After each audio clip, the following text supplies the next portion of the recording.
Bonsoir et merci de votre fidélité à cette émission sur Niwa d'Enfant. Mamadou Diouf, bonsoir et bienvenue dans le décryptage du jour. Merci, bonsoir Charlotte. Des manifestations sporadiques ont éclaté dans certaines rues de la banlieue de Dakar, capitale sénégalaise, après l'arrestation de l'opposant Ousmane Sonko qui a été inculpé et écroué pour divers crimes dont l'appel à l'insurrection. Au moins 6 personnes sont mortes, a-t-on appris des sources des médias. Mamadou Diouf, la situation actuellement est-elle sous contrôle ou pas?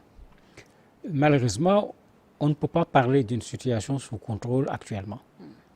Il n'y a certes pas des manifestations gigantesques comme on avait l'habitude de le voir, mais vous avez par endroits des manifestations qui éclatent et vous voyez subitement à travers les réseaux sociaux les images qui vous montrent que les gens sont en train de manifester à tel endroit. Le plus dangereux actuellement, c'est que les deux derniers décès se sont passés dans des conditions inquiétantes, puisque c'est des gens qui circulaient dans des minibus tout naturellement. Donc, comme on dit, la situation est à la limite normale. Il y a des jeunes qui sont sortis d'on ne sait où, encagoulés, qui ont pris des cocktails Molotov jetés à l'intérieur du minibus qui a complètement pris feu et qui s'est calciné. Et malheureusement, 2 personnes sont décédées calcinées dans cette affaire-là. Donc, c'est pour dire que la situation est normale, alors qu'à tout moment, des gens peuvent faire irruption et faire une telle chose. Il y a de quoi se poser des questions. Il est bon de condamner une telle attitude. Parce que ça n'a plus rien à voir avec une manifestation politique. Et si ces gens-là pensent vouloir servir Sonko, ils se trompent. Ils ne le servent pas. Justement, Et j'espère est-ce qu'il y surtout, a un lien oui, avec les non, c'est manifestations pourquoi j'ai dit, et j'espère surtout qu'ils n'en font pas partie. Parce que quelqu'un qu'on est en train de vouloir accuser d'appel à insurrection, de tout un tas de choses, mais s'il y a quelque chose à faire pour cette personne, c'est certes se mobiliser, c'est certes manifester, mais manifester en faisant en sorte que la manifestation soit le démenti de ce pourquoi on est en train de l'accuser. Mais vous savez, on n'a pas vu ni Sonko lui-même, ni des gens de son parti demander à des gens de brûler un bus. Mais puisque Sonko, on veut le condamner coûte que coûte, mais ça c'est une occasion que les gens vont saisir et le ministre de l'Intérieur l'a fait. Il a immédiatement parlé d'actes terroristes terroristes? devant une telle chose. Et bien sûr, ça c'est pour charger M. Sonko alors qu'on n'a même pas encore attrapé les coupables pour savoir de quel bord ils sont. Justement, le communiqué du ministre de l'Intérieur, il souligne également que des passagers à bord de ce bus ont été dépouillés de leurs biens, téléphones portables, sacs à main et autres. Est-ce que la piste de raquettes aussi ne pouvait pas aussi être explorée?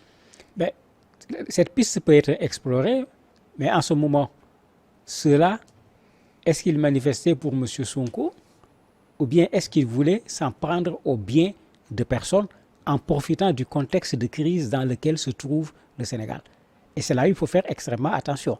D'ailleurs, même le fait qu'on ait pris les portefeuilles, le fait qu'on ait pris les sacs, au niveau des médias sénégalais, malgré la déclaration du ministre et de quelqu'un qui se présentait comme étant le témoin, vous avez dans les médias sénégalais des gens qui remettent en cause cette version sur la base d'autres témoignages. Donc il y a de quoi encore rester prudent puisque, comme on le dit, c'est une affaire qui doit être élucidée.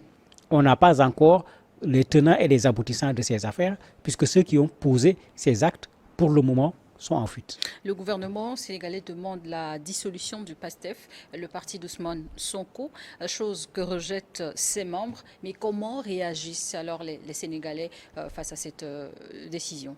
Non, le gouvernement a carrément dissous. Ils ne sont pas dans une demande de dissolution. Ils ont carrément dissous le parti. Ils ont même envoyé les forces de défense et de sécurité barricader les sièges, enlever le logo de PASTEF qui est au niveau des sièges, détacher les photos de M. Ousmane Sonko qui sont au niveau des sièges. Donc, d'un point de vue juridique, il y a un décret qui est là, qui a dissous le parti. Bien que les membres du PASTEF ne l'entendent pas de cette oreille. Ils vont faire un recours administratif pour abus de pouvoir. Et le ministre, dans son communiqué, a même commis une erreur parce qu'on est dans un PASTEF deuxième version. Il y avait un PASTEF première version, c'est-à-dire le parti que Ousmane Sonko avait créé avec un certain nombre de ses amis. Le PASTEF deuxième version, c'est le PASTEF que Ousmane Sonko avait créé, qui s'est mis avec d'autres partis, d'autres individus dont même le parti de l'ancien professeur Cheikh Anta Diop, le RND, qui se sont fondus pour créer le même parti avec le même nom PASTEF, mais avec une appellation qui est différente. Le ministre, dans sa dissolution, a indexé le PASTEF de Ousmane Sonko, qui n'existe plus, puisque ce PASTEF s'est dissous dans ce PASTEF nouvelle version. De sorte que même certains disent, mais attendez, l'acte même n'est pas valable, mais comme la force est de leur côté, c'est vraiment autre chose. Mais il faut dénoncer également cette dissolution. PASTEF, en tant que parti, a fait quoi? Parce que même M. Sonko, il est en détention provisoire. Il n'a pas été jugé, il n'a pas été déclaré coupable de tous ces crimes qu'on voulu faire porter. Le parti n'a pas été jugé, le parti n'a pas été déclaré coupable. Sur quelle base on dissout un parti, alors que dans une démocratie, dissoudre un parti, c'est la dernière des choses à faire, et s'il faut le faire, il faut véritablement avoir des éléments permettant de le faire. C'est pourquoi, de façon générale, dans la population sénégalaise, la désapprobation est la chose la mieux partagée en ce qui concerne cette dissolution. Vous avez quand même quelques-uns qui disent qu'il fallait le faire, mais souvent on les connaît, c'est des gens qui avaient parfois, bien avant, demandé effectivement la dissolution du PASTEF. Et cette dissolution porte-t-elle un coup dur pour les membres du parti et dont le leader Ousmane Sonko? S'ils sont des politiques, ça va porter un coup dur sur l'instant. Parce que ce parti n'a que 9 ans. Ils ont fait sur l'échiquier sénégalais ce qu'aucun parti n'a fait. Même ces partis qui ont 50 ans ne l'ont pas fait. Donc, en termes politiques, ils n'ont pas de honte à avoir. Ils doivent être fiers de ce qu'ils ont fait. Mais il faut qu'ils restent avec cette fierté. Je disais hier ici que les partis qu'on a aujourd'hui n'ont plus rien à voir avec les partis d'aujourd'hui. PASTEF en est une exception. Ils ont une école qui s'appelle Cheikh Anta Diop, où on apprend à comprendre un certain nombre de choses et le choix n'est pas fortuit. Mais ces gens doivent connaître les stratégies qu'il faut pour pouvoir aller aux prochaines élections, parce que Sonko n'a pas été condamné, en faisant de Sonko leur candidat et en répétant ce qui s'est passé en Égypte. Les gens l'oublient. Morsi, candidat au niveau de l'Égypte, c'est quelqu'un qui avait été emprisonné. Mais il a fini par être président de la République en Égypte. Mandela a été emprisonné pendant combien de temps? Maître Abdoulaye Wade a été emprisonné. Ça ne les a pas empêchés d'être président de la République. Ils n'ont qu'à garder cet état d'esprit. S'ils gardent l'état d'esprit du PASTEF, on ne peut pas dissoudre l'état d'esprit. Mais en ce moment, il y a plus de 300 partis au Sénégal. Mais il y aura un parti qui viendra leur louer leur parti, si je peux l'appeler ainsi, ou bien d'autres partis même qui viendront mettre à leur disposition leur récépissé. Ils pourront faire sur la base de ce parti de Ousmane Sonko leur candidat, battre campagne et faire sortir Macky Sall cette fois-ci, non plus par la petite porte, parce qu'il avait encore la possibilité de sortir par la petite porte, mais par la fenêtre. Mais il y a encore de l'espoir, parce que le parti, c'est des individus. Le parti, c'est des idées. Le parti, c'est des actions. Mais ces individus, ces idées, ces actions, si on ne leur permet pas de se retrouver sous l'appellation PASTEF, mais ils partent se retrouver sous une autre appellation dans un parti et ils font du droit. PASTEF, c'est de la détermination. En fait, le mot a une signification également en Wolof. Mais ils mettent PASTEF, ils mettent U à la fin. Ça devient PASTEFou, ça reste du Wolof et ça engage encore de la détermination. Et on ne pourra pas les poursuivre parce que PASTEFou, ce n'est pas PASTEF. Vous le voyez parfois dans les conflits entre les partis, quand chacun veut porter le nom, ben, si ça s'appelle PDS, je garde le PDS et j'ajoute R pour garder le PDS, mais ils peuvent parfaitement le faire. C'est des astuces d'un point de vue juridique pour même garder l'esprit et en même temps la lettre, c'est-à-dire la forme de PASTEF, et pouvoir faire de Ousmane Sonko leur candidat, parce qu'au moment où nous parlons, absolument rien ne l'empêche d'être un candidat. Il est en prison, mais il n'a pas été condamné. Ousmane Sonko, le plus farouche opposant au président Macky Sall, a été inculpé et écroué lundi dernier pour divers crimes, dont l'appel à l'insurrection ayant provoqué des tueries à Dakar. Ses camarades du PASTEF dénoncent une ultime forfaiture du pouvoir contre le favori, le candidat à la présidentielle. Et que pensez-vous quelle analyse faites-vous de ces déclarations-là? Mais c'est clair, il est clair qu'il y a un acharnement judiciaire contre Sonko pour l'empêcher d'être dans la course sur le plan politique. Et la raison, elle est toute simple. Dans l'opposition sénégalaise aujourd'hui, sauf quelqu'un qui veut jouer à l'apprenti sorcier. Tout le monde sait que Sonko est le leader de l'opposition au Sénégal. Et tout le monde sait que si on organise des élections, s'il n'arrive pas au premier tour, c'est lui qui risque d'être le deuxième. Et une bonne partie de l'opposition, en partie celle qui est d'ailleurs Askanui, sont d'accord pour que si un parmi eux arrive second, qu'on vote pour celui-là au second tour. Donc il a toutes les chances de devenir président de la République. Mais bien sûr, en face, vous avez des gens qui ne l'entendent pas de cette oreille. Mais ce n'est pas une surprise parce qu'on avait commenté ici le discours du président de la République et j'avais insisté à l'époque sur le fait qu'il disait qu'il va être ferme pour ce qui concerne l'application des décisions judiciaires. J'avais même dit ici que les gens sont en train de monter un autre dossier contre Sonko pour lui faire porter la responsabilité des manifestations. Mais voilà qu'on est arrivé aujourd'hui à cela.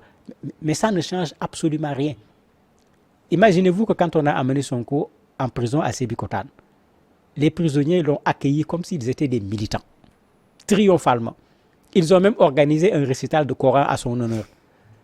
Sonko est un phénomène. Il faut que les gens l'acceptent. On ne peut pas mettre fin à un phénomène en s'en prenant à la personne.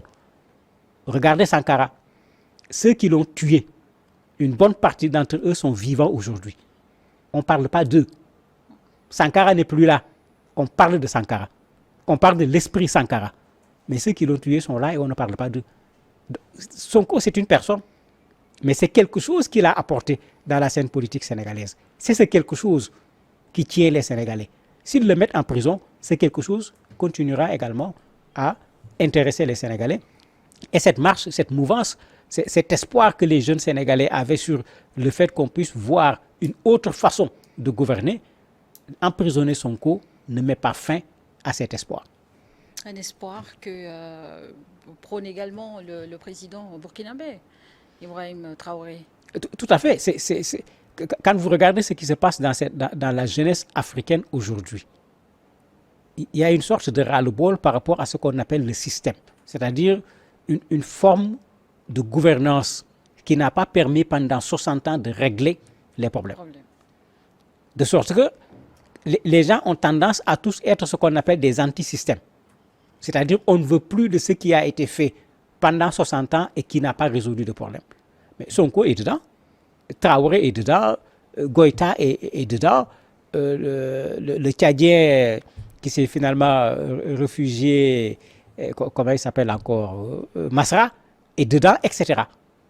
Il y a une nouvelle intelligentsia politique qui est très jeune, qui a des idées, qui a de la détermination, qui se trouve actuellement sur le marché politique. Qui essaie de réinventer la roue également.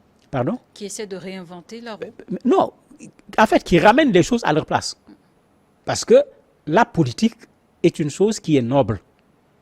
C'est la façon dont on fait la politique qui pose problème.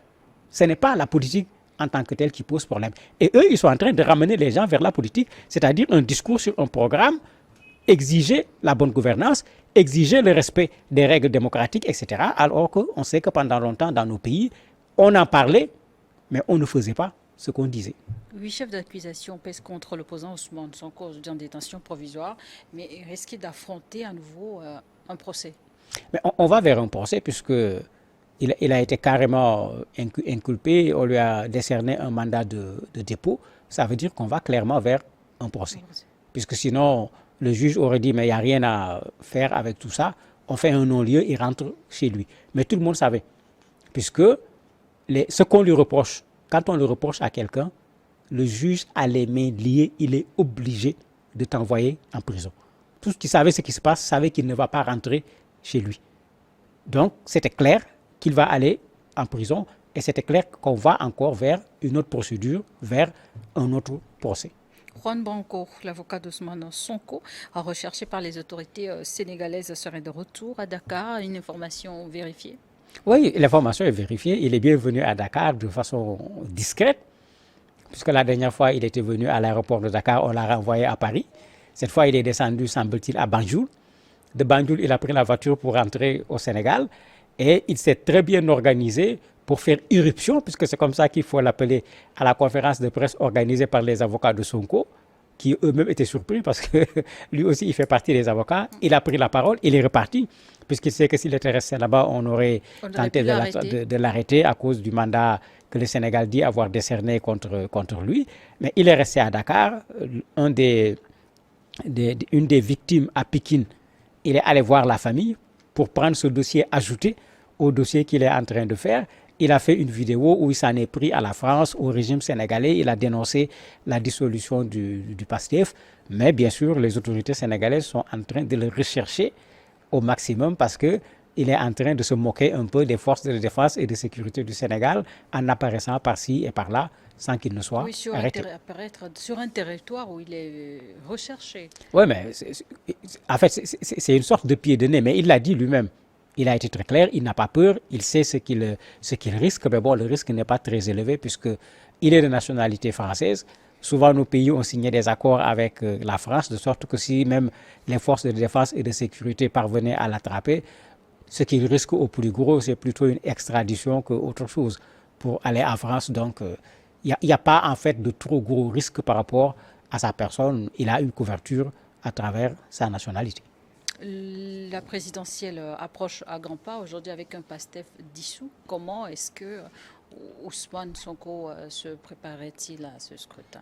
En fait, c'est le PASTEF qui va décider. Si l'on s'en tient à ce que le PASTEF avait dit, puisque la question leur a été posée plusieurs fois, ils ont toujours été clairs, il n'y a pas de plan B, c'est lui le candidat.